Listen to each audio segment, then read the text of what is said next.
Hey guys, it's Caden, and welcome to another Autism Digest interview, where today we have the country music extraordinaire, the person who duetted with Rhonda Vincent and who had a concert recently, Dillon Massengale. Thanks for coming on, Dillon. Hey, thank you so much for having me, Caden. I'm honored to be on here. Of course, I've been looking forward to this interview all week. I love country music. I sure do too. It's some good stuff. You can't beat it. All right, so my first question is, for those of you who don't know who Dillon Massengale is, what's your story? Well, I grew up in a musical family. I'm out from Missouri, and I spent my time. I'm actually from out of Branson, Missouri. I grew up here my whole life, and this is now going on 21 years I've been here. And my parents spent time with shows here in town, and they actually got to work with some stars as well. But at 4.5 years old, I was diagnosed with high functioning autism, and my doctors told my family and my friends and the people that have all supported me, they told me that never be able to carry a conversation. You'll never be able to carry a job. You won't be able to next to do anything. But with treatments and with prayers and support and thanking the good Lord up above and even my mother, I would not be doing this right now if it wasn't for them. And I'm so honored and so grateful for their what they've done for me, and I appreciate them very, very much for their help and to get me on where I am today. Yeah, that's amazing. My parents are the same way with me. My second question for you is, how do you think autism and having autism has helped your songwriting and creative process in the music industry? Well, actually, I I would love to write a song, but I've never gotten to do that. But hopefully, I will one day. Because it's hard to create with lyrics and all that stuff. But I mean, I would tell you with autism, for the longest time, I could not handle noise. I could handle like loud noises, like you'd say you go to a concert or a show, or even go see a movie at a movie theater. It was just too much for me. I just could not handle it for so long. And but I would tell you what, it was gradual. It wasn't just all at once. It was gradually. My parents took me out slowly and to kind of where I kind of used to it. And by the longest time, I would just sing by myself. I would not sing in front of anybody. I was just nervous for the longest time. I'm like, no, this is just what I'm comfort to me.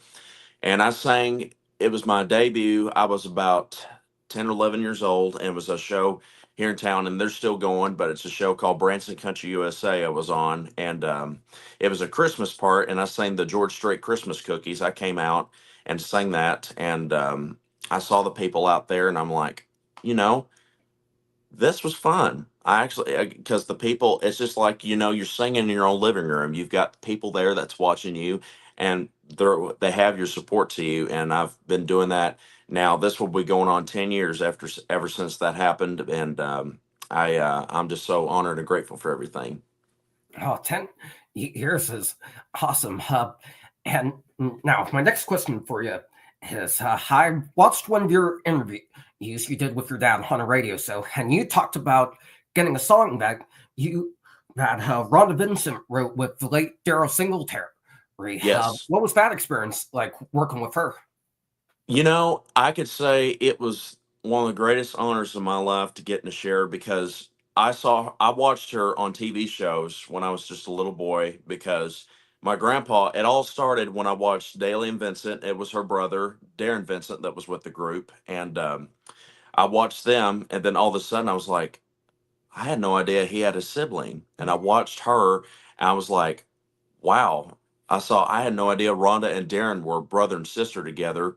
But I watched her on the Country's Family Reunion and the Larry's Country Diner shows for years, and she has just been a great to me, and I'm just so grateful for her friendship, for everything she's done for me. The song, how it all worked out for me and her. This was back in 2021, and she just did a Christmas run to Branson. It was in 2020 after COVID. She spent 2 months in town doing Christmas shows, and she brought different special guests in each week. And she texted me out of the blue in the wintertime, see how we were doing. I said, well, I'm actually in the process of making an album right now. It was my very first one I did. And she said, "Oh, that's great." She said, "Is there any way I can help?" I'm like, "What?" But the deal was she was in the process of making that American Grandstand album with Daryl Singletary, and her and Daryl, that was by far one of the best duet albums I ever heard in a long time. She handed that to me, that track that they never got to cut, and they had all the musicians there in Nashville that cut it. She sent it to me, and we got to sing it at different places. We got to sing it here in Missouri. We got to sing it out at Silver Dollar City. Let's see, the Troubadour Nashville, the Midnight Jamboree, the Ernest Tubb Show, and last but not least, I had the greatest honors of my life singing it with her on the Grand Ole Opry stage, August 17th of 2021.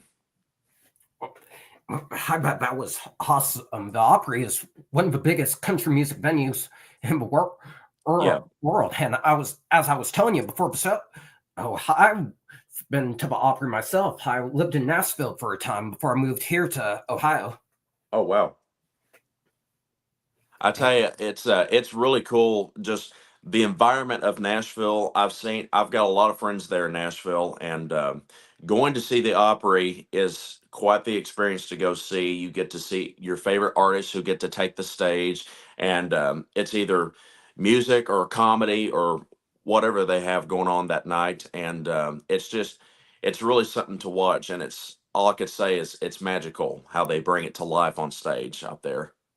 I absolutely agree. Speaking of Nashville, you recently had the chance to play the Acoustic Night for Autism in Yeah. Nashville with another guest who I'll have on next week.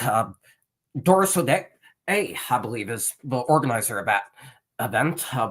What was that experience like? Which musicians were there that were your favorite? Well, I had a call. It was on Christmas Eve night, and Debbie Randall and Doug Mathis are the people that put the show together. And they called me and they said, "Would you want to do this again?" I'm like, "Yes, I would be honored to come back again." And they were going to hold it originally at the Troubadour Nashville, which was the same place last year. But there was a guy that double booked that day, and they had to move it somewhere else, and they moved it to the Palace, which was across the street from the Troubadour Nashville. And I got to be there, and I got to see different special guests who were there. I got to see Jamie O'Neill, who was there. I got to see T. Graham Brown, my buddy there, Daryl Worley, Minnie Murphy, Farron Hamblin, who was all there, Doug Masseth that put the show together, and I would say, and the musicians who were all there, they were all great. And I had a buddy of mine. He actually works on the road and tours with them, but the group called the Oak Ridge Boys. I had my buddy Rex Wiseman who come up and played with me that night, and I would say it was well put together. It was great, and it was a great benefit, raising some money for kids who are on the autism spectrum, and to show to where don't let that brick wall stand in your way. You can do what you want, no matter what you want to pursue in, no matter what you want to go in life. Go out there and chase your dreams. Don't let that stand in your way. Amen to that. That actually leads me to my next question for you. What's Yeah. your advice for anyone, neurodivergent or not, who wants to make it big in the country music industry? Oh, I could say, no matter what you have of a health issue, if you've got something wrong, don't let that stand in your way. Because no matter what's going on, um, look at by far look at Randy Travis. Randy Travis had a stroke about a few years back, and it affected his singing, and he was doing everything he could, and he sang Amazing Grace. And that goes to show you, don't let that stand in your way. He went out there and sang. And even I've seen kids before. There was a little nephew of Farron Hamblin's that was up there the other night, and he sang Mark Will's Don't Laugh at Me. He sang that, and it was beautiful. It was a great job. But my advice for all the people who's out there in the music world, don't let that stand in your way. Go pursue your future, your dream, what you want to do. If you want to go to country or whatever job you want to look at doing in your life and think you can do it, go out there and do it. Don't let nothing stop you. Yeah, definitely. That's really great advice. My last question for you is what does the future hold for you? And do you have any new music in the works currently? Well, actually, I just got done recording a brand new album. I just got it released just a couple months ago, but I've worked on it I worked on it all last year, but it didn't come out till later because everybody was on touring. But I actually just released an album. It's called Dillon Massengale Duets Album. This is some of the stars who have been on the Grand Ole Opry and some of the members of the Country Music Hall of Fame. And I had names on there like Junior Brown, who was on there, Rhonda Vincent. Me and her actually recorded another duet on here as well, and it's Porter Dolly song. Jimmy Fortune from the Statler Brothers. Let's see, Billy Yates. Billy Yates was the one that wrote those songs for George Jones called I Don't Need Your Rocking Chair and Choices, and had a number one hit song called Flowers, and I had him on there. Michael Peterson, he was the one that had another hit called Drink, Swear, Steal, and Lie, and From Here to Eternity, and he lives out in Las Vegas. I had him on there. Leona Williams, I had her. She had hits back in the 80s and 90s, and she actually was married to the late, great Mr. Merle Haggard at the time, and I had her on there. And Jeannie Kendall from the Kendalls, they came out in the 70s. It was a father and daughter duo, and they won Grammys at the time. And she actually just lives about 30 minutes south from here at the state line, down in Arkansas, where she lives down at. And last but not least, I had my mother on there, Melody Hart, who sang with me on there, and she's been in this town for many years. But this is one of my brand new albums that I just released called Dillon Massengale Duets on there. All right, I'll be sure to check that out. That's going to do it for this interview. Guys, thank you so much to Dillon for coming on. If you guys want to see more amazing interviews, be sure to like, comment, subscribe, and go check out Dillon's Duets album. Thank you guys so much for watching, and I'll see you in the next one.